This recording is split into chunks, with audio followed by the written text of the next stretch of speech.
नमस्कार किसान भाइयों, आज के इस वीडियो के माध्यम से हम बात करेंगे गेहूं की उन्नत एवं सफल वैज्ञानिक खेती के बारे में।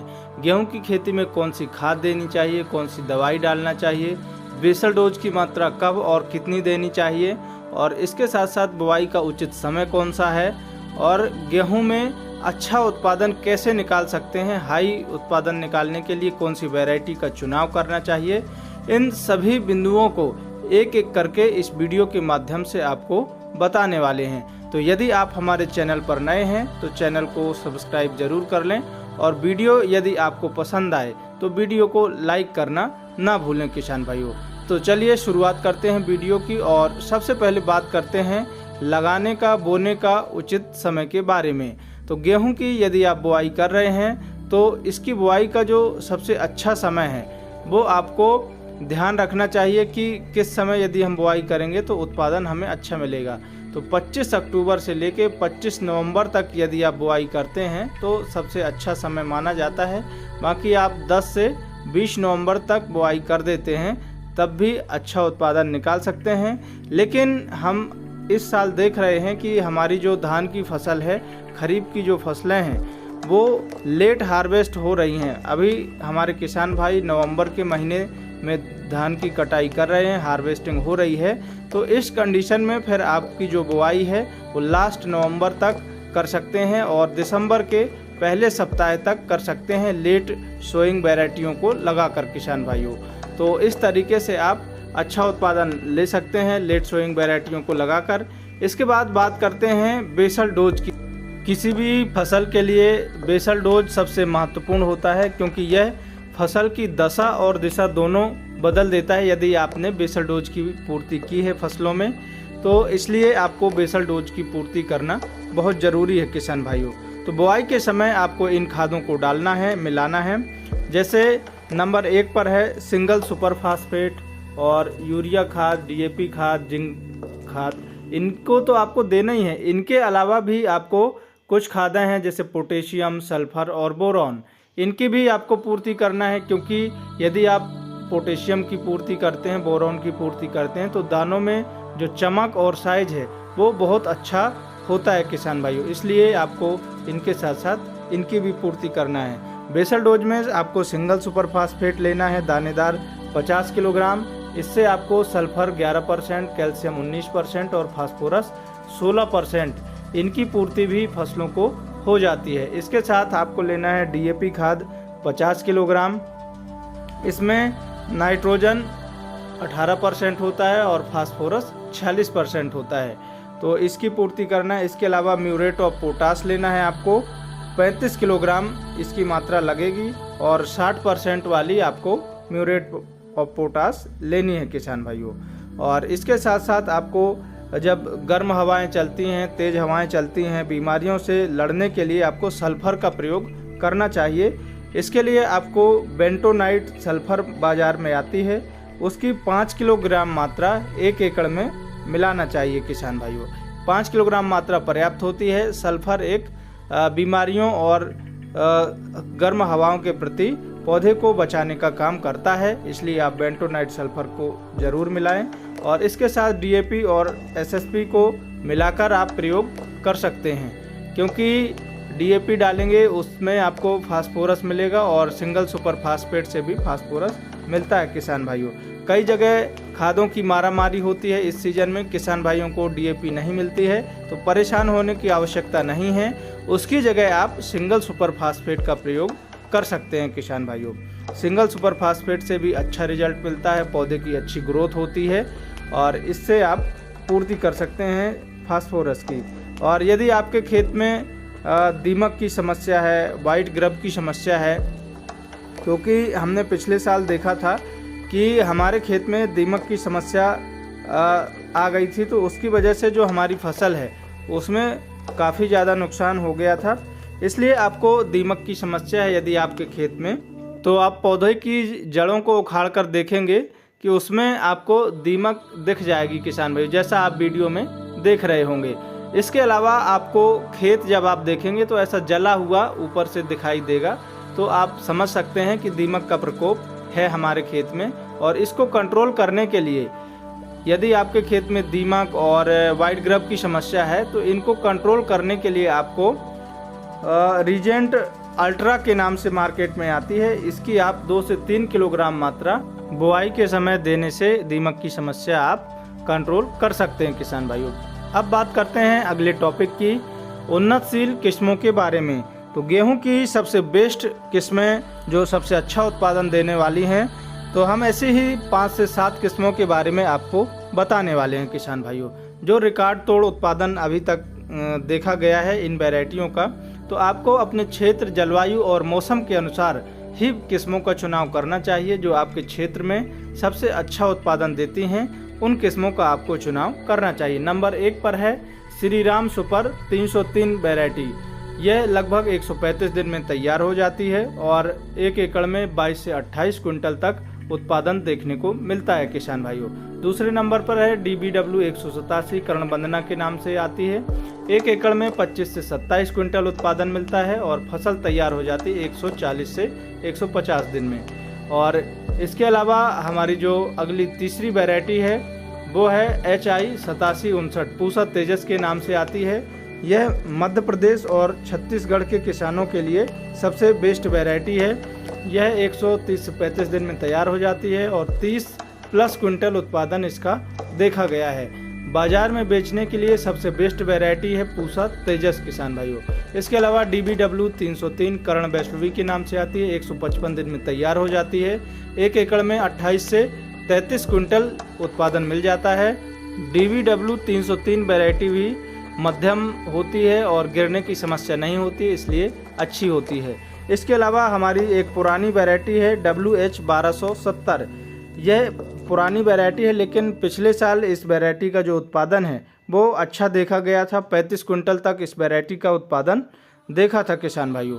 तो WH 1270 वैरायटी का आप चुनाव कर सकते हैं, इसको लगा सकते हैं। इसके अलावा 6वें नंबर पर है DBW 327 वैरायटी। DBW 327 वैरायटी का भी उत्पादन काफ़ी अच्छा है और इस वैरायटी से आपको यदि आप इस वैरायटी का चुनाव करते हैं तो एक तो लॉजिंग की समस्या नहीं आती, गिरने की समस्या नहीं आती है, क्योंकि मीडियम इसकी जो प्लांट हाइट है वो मीडियम रहती है और 145 दिन में तैयार हो जाती है। इसकी जो लाइफ साइकिल है वो 145 दिन की होती है। 25 से 31 क्विंटल तक उत्पादन इस वैरायटी का देखा गया है। इसके अलावा HD 2967 वैरायटी है, 140 दिन में तैयार हो जाती है। 1 एकड़ में 24 से 29 क्विंटल तक उत्पादन इस वैरायटी का देखा गया है किसान भाइयों। इसके अलावा हमारे किसान भाई चाहे वो मध्य प्रदेश के हों, छत्तीसगढ़ के हों, राजस्थान के हों, पंजाब, हरियाणा, गुजरात, भारत के किसी भी राज्य के हों, किसी भी प्रांत के हों, वो इन वैरायटियों को लगा सकते हैं। इनका अच्छा उत्पादन देखा गया किसान भाइयों। बाकी आपके क्षेत्र में कौन सी वैरायटी अच्छा उत्पादन दे रही है हमें कमेंट करके ज़रूर बताएं। बीज दर की बात करें तो प्रति एकड़ आपको 40 से 50 किलोग्राम बीजों की आवश्यकता पड़ती है। इतना बीज बुआई करना चाहिए। यदि आप नवंबर के बाद बुआई करते हैं, लेट सोइंग करते हैं, तो उस कंडीशन में फिर आपको 55 से लेकर 60 किलोग्राम प्रति एकड़ बीजों की बुआई करना चाहिए, क्योंकि लेट बुआई में बीजों की आवश्यकता ज़्यादा होती है, क्योंकि जर्मिनेशन प्रॉपर नहीं होता है। इसलिए 10 से 15 किलोग्राम अतिरिक्त बीजों की आवश्यकता पड़ती है किसान भाइयों। तो आप अतिरिक्त बीजों की बुआई करें। बीजों की बुआई से पहले सबसे महत्वपूर्ण होता है बीज उपचार, क्योंकि हम देखते हैं कि गेहूं की फसल में कुछ बीमारियां ऐसी होती हैं जो मिट्टी की वजह से होती है। मिट्टी में फंगस होती है जिसकी वजह से हमारी फसल में बीमारियां आती हैं।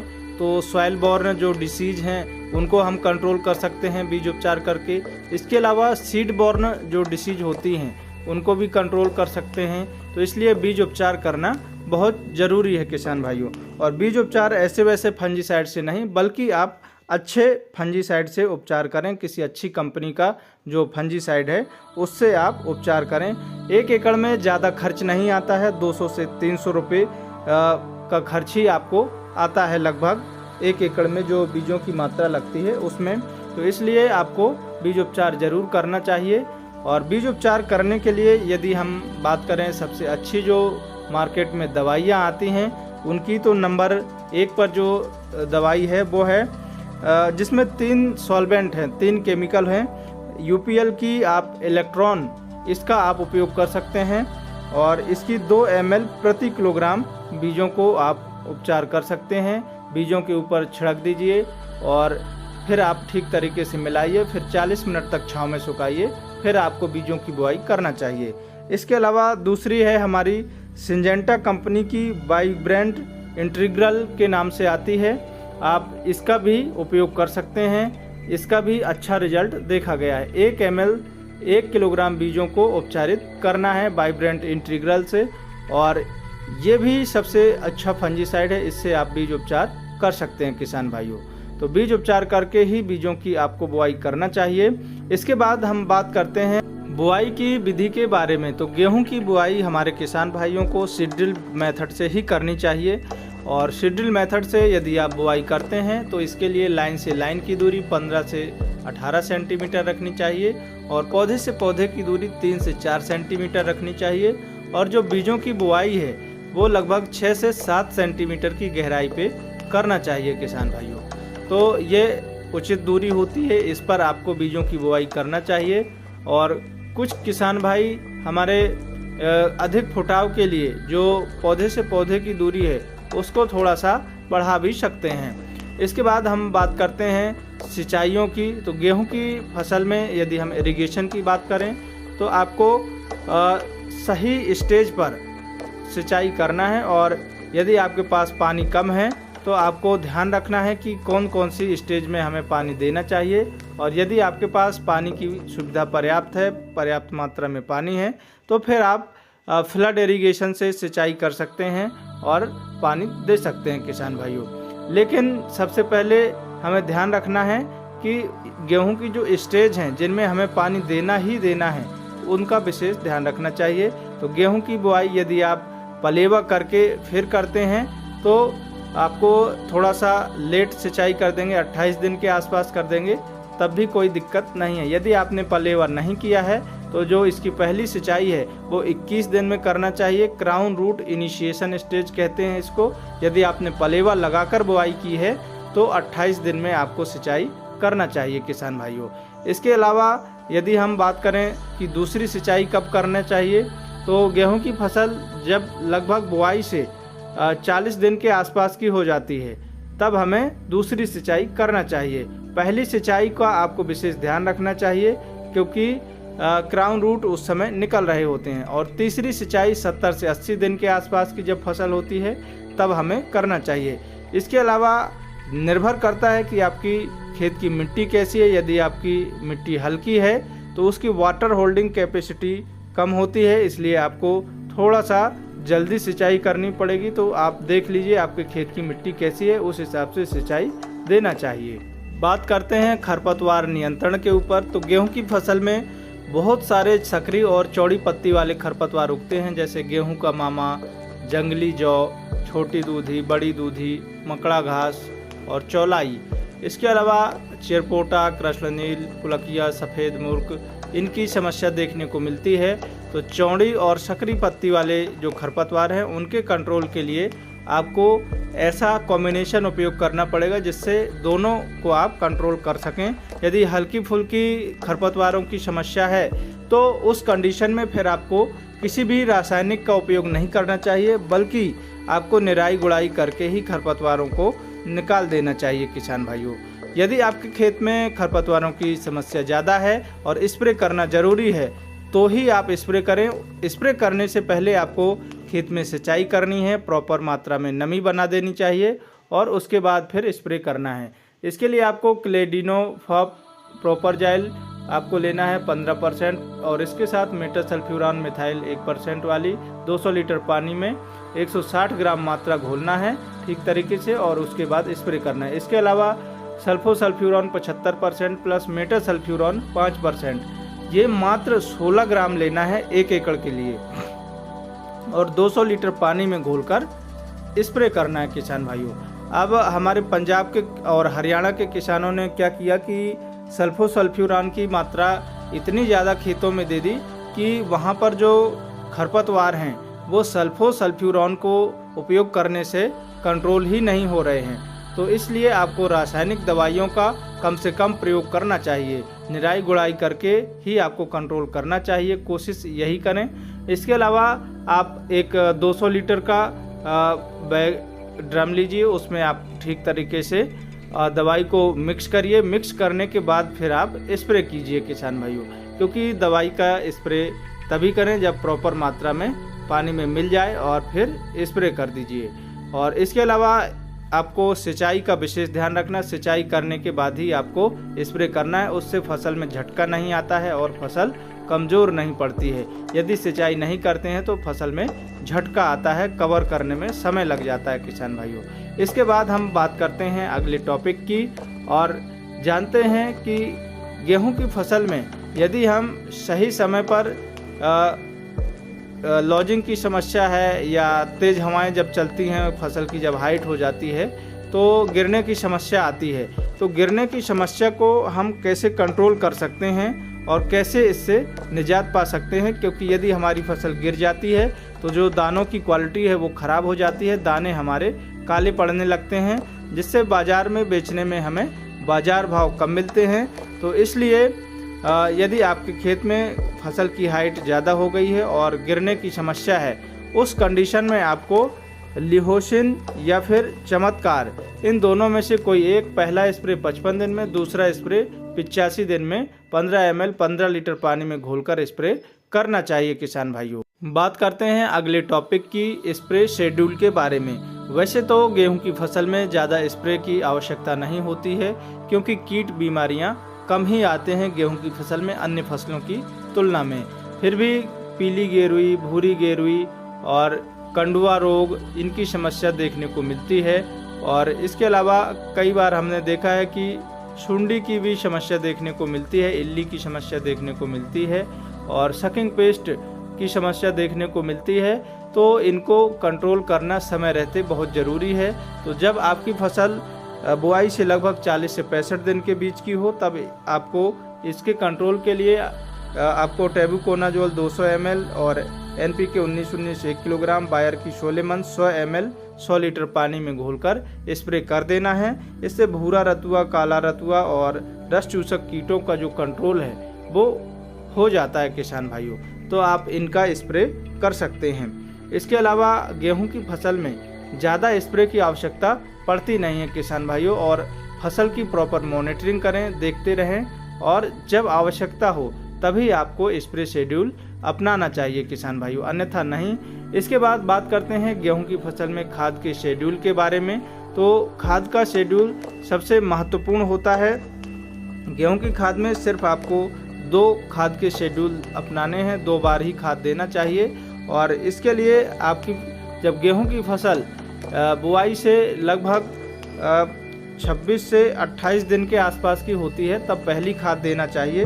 और पहली खाद में आपको यूरिया लेना है 35 किलोग्राम और इसके साथ सागरिका दानेदार अच्छी कंपनी का 10 किलोग्राम लेना है। और जिंक सल्फेट 33% वाला आपको 3 से 4 किलोग्राम ही मात्र लेना है किसान भाइयों। और इनकी मात्रा आपको सॉइल एप्लीकेशन के माध्यम से देना है। आपको यदि आप सॉइल एप्लीकेशन से देते हैं तो इनका जो रिजल्ट है वो आपको बेहतर से बेहतरीन देखने को मिलता है। तो आप पहली खाद जब आपकी फसल 26 से 28 दिन की हो तब आपको देना चाहिए। इसके अलावा जब आप खाद का प्रयोग करें तो सुबह सुबह ना करें, दोपहर के बाद या दोपहर के समय प्रयोग करें, क्योंकि आप सुबह सुबह फसल में करेंगे तो पत्तियां कोमल होती हैं और आपकी जो फसल है वो जल जाती है। इसलिए आपको दोपहर के समय खाद का प्रयोग करें और फिर उसके बाद आपको सिंचाई कर देनी चाहिए, क्योंकि नमी के कारण ही आपकी जो खाद है वो प्रॉपर मात्रा में फसल को मिलती है और घुलती है किसान भाइयों। इसलिए आपको सिंचाई जरूर करना चाहिए। इसके बाद बात करते हैं दूसरी खाद की। तो 45 दिन के आसपास की जब फसल हो तब यूरिया आपको 45 किलोग्राम लेना है और इसके साथ म्यूरेट ऑफ पोटास लेना है 15 किलोग्राम आपको। और इसके अलावा एक और इनके साथ में लेना है फसल की अच्छी बढ़वार के लिए, अच्छी ग्रोथ के लिए आपको माइक्रो न्यूट्रिएंट लेना है 3 किलोग्राम। अब म्यूरेट ऑफ पोटास आपको क्यों डालना ज़रूरी है, क्योंकि दाने की जो चमक है, क्वालिटी है, शाइनिंग है, इसके लिए आपको म्यूरेट ऑफ पोटास की ज़रूरत पड़ती है किसान भाइयों, इसलिए म्यूरेट ऑफ पोटाश की पूर्ति जरूर करें। माइक्रो न्यूट्रिएंट्स की पूर्ति करें। माइक्रो न्यूट्रिएंट मात्र आपको 3 किलोग्राम डालना है।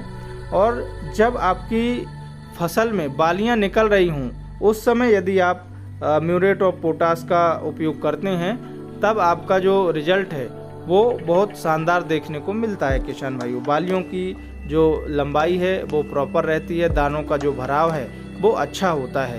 इसलिए बालियों के निकलते समय आपको म्यूरेट ऑफ पोटाश का यदि प्रयोग करते हैं तो अच्छा रिजल्ट देखने को मिलता है किसान भाइयों। गेहूं की फसल में रस्ट की समस्या देखने को मिलती है, येलो रस्ट और ब्राउन रस्ट, ब्लैक रस्ट। तो इनके कंट्रोल के लिए आप टेबुकोनाजोल या स्वाधीन फंजीसाइड किसी एक का आप प्रयोग कर सकते हैं। किसी अच्छी कंपनी का फंजीसाइड आप उपयोग यदि करते हैं तो रस्ट की समस्या से आप निजात पा सकते हैं, कंट्रोल कर सकते हैं किसान भाइयों।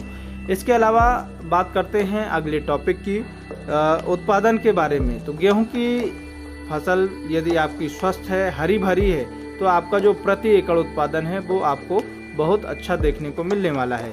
1 एकड़ में यदि आपने प्रॉपर मात्रा में खाद दी है और स्प्रे शेड्यूल अपनाए हैं, सही खेत की तैयारी की है, खेत के चारों तरफ साफ सफाई करके और फिर बुवाई की है, खरीफ फसलों के डंठल आपने ठीक तरीके से डिकम्पोज करके फिर आपने बुवाई की है, तो आप यकीन मानिए 1 एकड़ से आप 28 से लेकर 30 क्विंटल तक उत्पादन गेहूं का बड़े आराम से निकाल सकते हैं किसान भाइयों।